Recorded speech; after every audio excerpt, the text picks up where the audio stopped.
បាទជំរាបសួរបរិសទាំងអស់គ្នាបាទ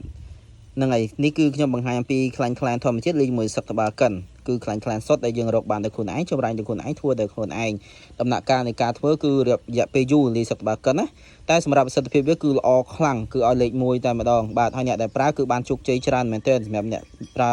ខ្លាញ់ខ្លានលេខសឹកតបាកិនណាវ៉ាធម្មជាតិឲ្យការប្រើឲ្យបើបានផលហើយគឺបានរហូតតែម្ដងមិនងាយស្រកតូចមកវិញទេគឺបានយូរបាទហើយសម្រាប់ខ្លាញ់ខ្លានធម្មជាតិនេះគឺយើងមាន promotion សម្រាប់ 10 ml មួយអ្នកនរគ្នាគឺ promotion ពិសេសតែម្ដងបាទហ្នឹងហើយដោយសារឆ្នាំហ្នឹងយើងរកបានច្រើនអញ្ចឹងយើងអាច promotion បានរៀងញឹកញាប់តែម្ដងបើថារកបានតិចគឺយើង promotion គឺតិចដូចគ្នាឬថាអត់ promotion តែម្ដងអញ្ចឹងគឺតម្លៃសម្រាប់សឹកបាកិនលេខ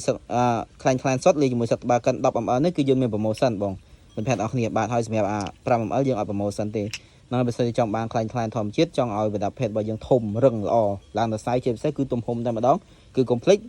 ខ្លាញ់ខ្លានសុទ្ធលេខ1សឹកតបាកិនបាទអរគុណ